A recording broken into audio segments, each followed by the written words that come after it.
The CallMeCarson situation is something that has confused me for some time now. He went from one of the most respected gaming YouTubers on the platform to one of the most hated within a few months, due to mostly unproven allegations. For some context, in early January 2021, Carson was accused of sexting minors and getting nudes from them, with the only confirmed allegation being one where the ages were 17 and 19 while the situation was happening. From the confusing responses from his friends to the overall lack of information regarding what he actually did, everything about the situation was a clusterfuck of timelines and narratives that don't line up, and nothing about it was handled well at all, which is why I'm making this video. But you might be wondering why I'm doing this now. It's been almost 2 years since everything went down, with Carson returning and things seemingly going back to normal, albeit with Carson's viewership slowly dying off. And I've already covered this situation twice in videos before, so why am I suddenly coming back to this topic? Well, one of his former friends, Noah Hugbox, has come out with a twitlonger accusing Carson of multiple things without evidence or proof. So I wanted to go over that, as well as to go over everything else that happened in a better way than my previous 2 videos. So with that out of the way, let's get into the video.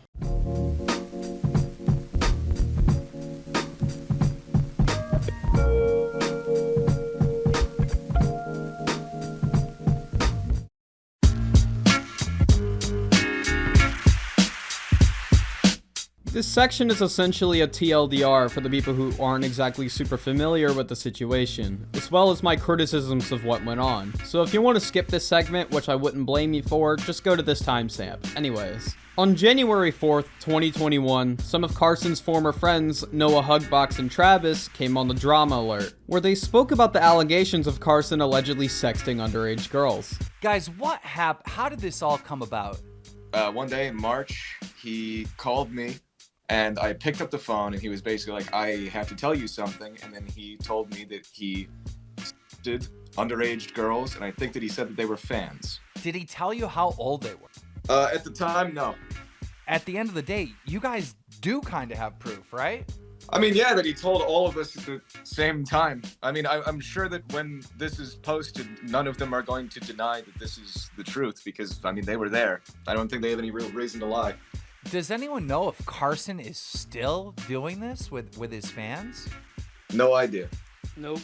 Every time this interview is talked about, I always see people putting the blame on the Keemstar for there not being much information, but that shouldn't be blamed on Keem. He did everything he needed to for the interview. He got 2 of Carson's friends to talk about the allegations since they would be credible sources, and asked the proper questions to get the information out. I don't blame him at all for the interview, but I do blame Travis and Noah. They came into this interview super unprepared. All they knew was that Carson told them in March of 2020 that he sexted minors. They did not know when he was doing this, the age gaps, or if he was still doing this up until the time of the interview. All of which is important information that they should have had. They're obviously more credible than the average person since they were close with Carson and would know more behind the scenes, but they couldn't even give basic details other than the bare minimum. This interview did not solidify that Carson was a predator, and instead brought a ton of unneeded speculation about what happened. Why should anyone believe someone if they don't have any evidence, let alone the basic essential details of a story? What they were saying could only be verified if a victim of Carson came out with their story, which, lucky for them, did end up happening.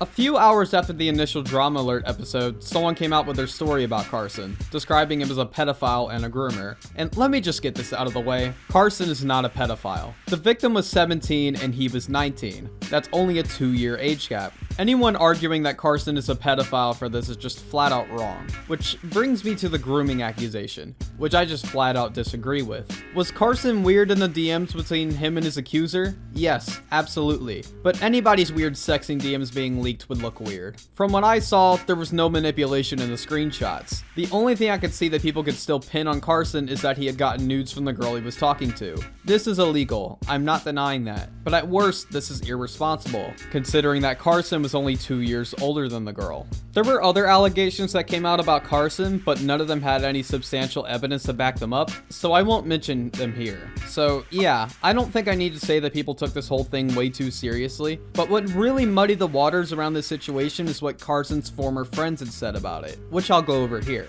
Starting off with Jay Schlatt, who made a video responding to the entire thing. My biggest problem with this video is the amount of information that he hints at but doesn't directly talk about. He starts off the video being clear about everything, mentioning that Carson had sexed a 17-year-old when he was 19.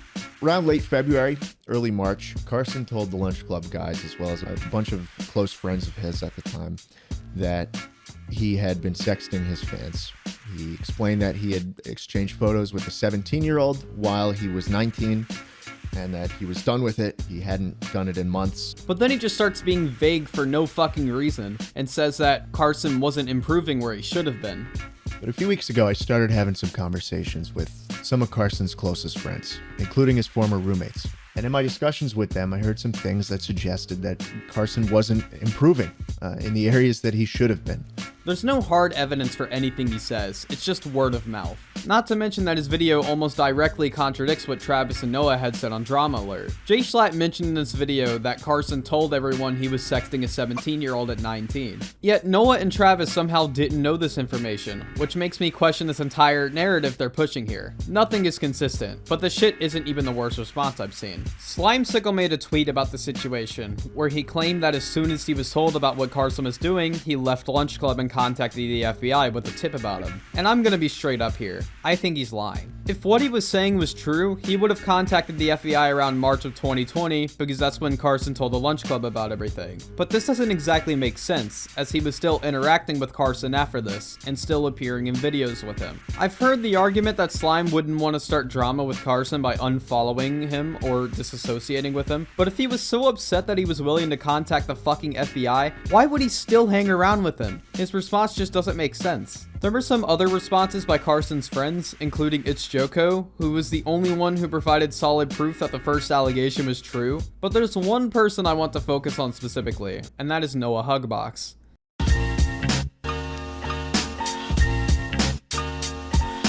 On August 25th, 2021, Carson would finally release a video addressing what went on. In the video, he doesn't exactly mention the situation. He explained that he wanted to move on and do his own thing, and also announce a year of charity, where his profits would go to different charities each month for a full year. And this was his way of turning a negative situation into something positive, which is nice, don't get me wrong, but I do feel like he should have addressed the allegations. There was so much confusion on what happened with him.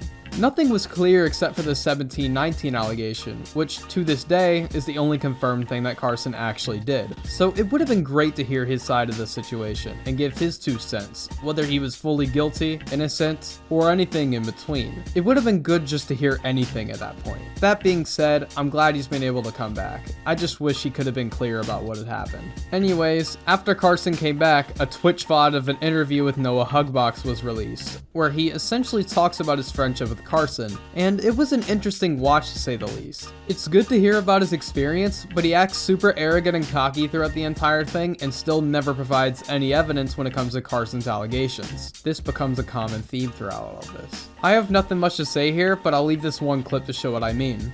The dude looks me in the eyes and tells me that his problem with me the entire time was because, and I quote, he hates me because I'm a Chad.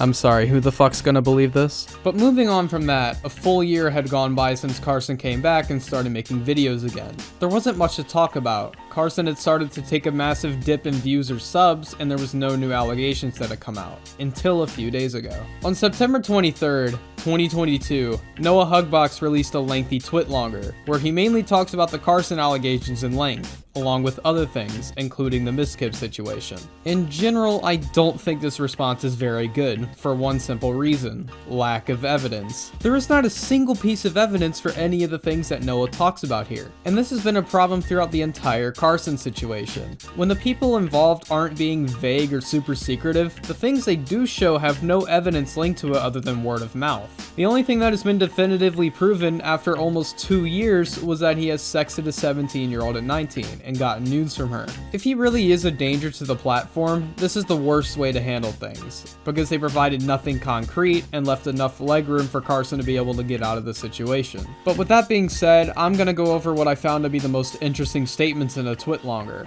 as it's too long for me to go over the entire thing in this video. The link will be in the description if you want to check it out yourself, but anyways, the first thing I want to talk about in Noah's twitlonger is this line specifically. Over the next several months, I started asking around as to what others had been told, and found that every single person was told an entirely different story as to how many girls he was contacting and what their ages were. This pushed me to do something, and I had actually gotten the entire group to agree to recording a video of each of us simply saying what we were told and uploading it directly to the Lunch Club channel. No baseless accusations, no clout chasing, just the truth. At the last moment, many pulled out of the video, because in Schlatt's words, he had too much to lose. Deja vu, it was never supposed to go through Keemstar. If we take this line as fact, then why wasn't this talked about on Drama Alert? This would have been an important detail to highlight, as it would have shown that Carson was not exactly consistent with his story, and could not get his information straight. You didn't have any evidence to provide for Drama Alert. You could have at least provided more details of the story.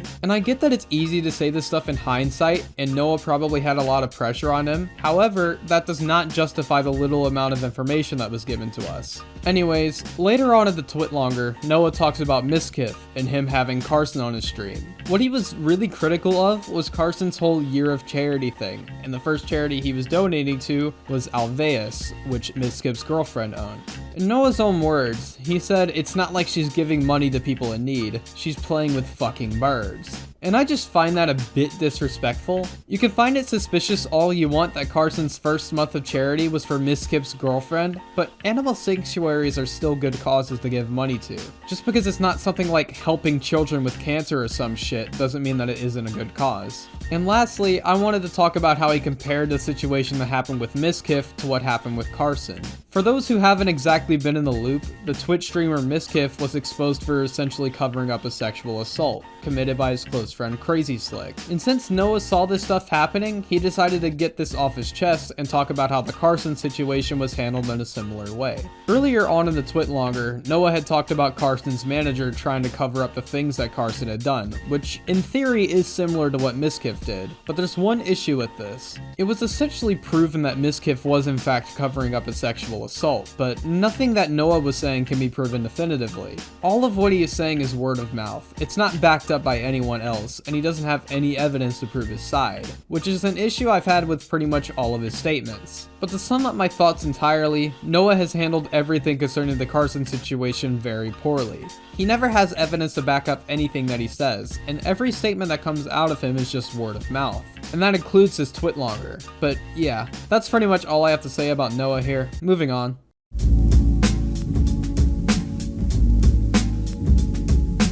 Whenever Carson came back to YouTube, he had gained back some subscribers, but then started bleeding again, and had a significant dip in viewers. And in the past year, nothing has really changed. Most people would blame this on his allegations and how they destroyed his career, but I don't think that was the reason that Carson's channels died. Don't get me wrong, his allegations completely ruined his reputation within the YouTube community, but if he had just released a response whenever the allegations initially came out, then continued uploading, he definitely would have taken a hit, but would still be popular. Him not uploading for about 7 to 8 months probably made most of his fan base fade away. Not only that, but Carson's main type of content he was doing became less popular over time. Carson would mainly make Discord videos, which were popular around 2018 to 2020. But over time, this content became way less popular, and Carson came back to his main channel way too late to be able to salvage his viewer base. And don't get me wrong, his channels aren't doing bad per se, but it is definitely noticeable since this guy was at the top of YouTube just 2 years ago. And now, when people talk about him again, it's usually about this situation, and not because of his content. Kinda ironic because I'm making this video, but you know, it's different when I do it. Anyways, thank you guys for watching this video. If I'm being honest, I have no idea when I'll upload next. Could be a week, a month, a year. I'm not really consistent with this stuff, but I appreciate people still sticking by me, even if it is just a small number of people. Oh yeah, one more thing. Hashtag FLM.